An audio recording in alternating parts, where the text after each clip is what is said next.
નાસ્તામાં ગુજરાતીઓને જેના વગર ન ચાલે એ છે ગાંઠિયા. તો આજે બનાવીશું ભાવનગરના જાડા તીખા ગાંઠિયા, જે ફરસાણ જેવા જ બનશે. ચાલો જોઈએ. તો જો અજમા લેવાના છે, તેને ખાંડી લેવાના છે. પછી તૈયાર બેસન લેવાનું છે. 500 ગ્રામ બેસન છે, તેને પહેલા ચાળી લેવું ખૂબ જરૂરી છે, જેથી તેની ગાંઠો હોય તે ભાંગી જાય. અને ચડાઈ ગયા પછી ખાંડેલા અજમા ઉમેરી દેશું. અડધી ચમચી હિંગ ઉમેરી દઈએ, 1 ચમચી કાશ્મીરી મરચું, અડધી ચમચી તીખું મરચું, 1 ચમચી મીઠું, બધું મિક્સ કરી લેવાનું છે. અને ત્યાર પછી આપણે થોડું થોડું પાણી ઉમેરતા જશું અને સેમી સોફ્ટ એવો લોટ તૈયાર કરવાનો છે. અને થોડું થોડું પાણી ઉમેરી તેને એકદમ સરસ સોફ્ટ બનાવી લેવાનો છે. જો આ રીતે સોફ્ટ બની જાય ત્યાર પછી આપણે જે સંચો આવે સેવ પાડવાનો, તેમાં ગાંઠિયાની જાળીને ગોઠવીને તેલવાળો કરી તેની અંદર લોટ ભરી લેશું.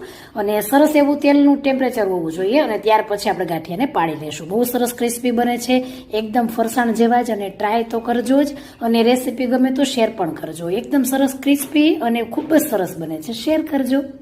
નાસ્તામાં ગુજરાતીઓને જેના વગર ન ચાલે એ છે ગાંઠિયા. તો આજે બનાવીશું ભાવનગરના જાડા તીખા ગાંઠિયા, જે ફરસાણ જેવા જ બનશે. ચાલો જોઈએ.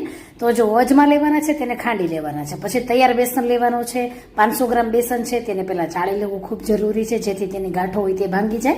અને ચડાઈ ગયા પછી ખાંડેલા અજમા ઉમેરી દેશું. અડધી ચમચી હિંગ ઉમેરી દઈએ, 1 ચમચી કાશ્મીરી મરચું, અડધી ચમચી તીખું મરચું, 1 ચમચી મીઠું, બધું મિક્સ કરી લેવાનું છે. અને ત્યાર પછી આપણે થોડું થોડું પાણી ઉમેરતા જશું અને સેમી સોફ્ટ એવો લોટ તૈયાર કરવાનો છે. અને થોડું થોડું પાણી ઉમેરી તેને એકદમ સરસ સોફ્ટ બનાવી લેવાનો છે. જો આ રીતે સોફ્ટ બની જાય ત્યાર પછી આપણે જે સંચો આવે સેવ પાડવાનો, તેમાં ગાંઠિયાની જાળીને ગોઠવીને તેલવાળો કરી તેની અંદર લોટ ભરી લેશું.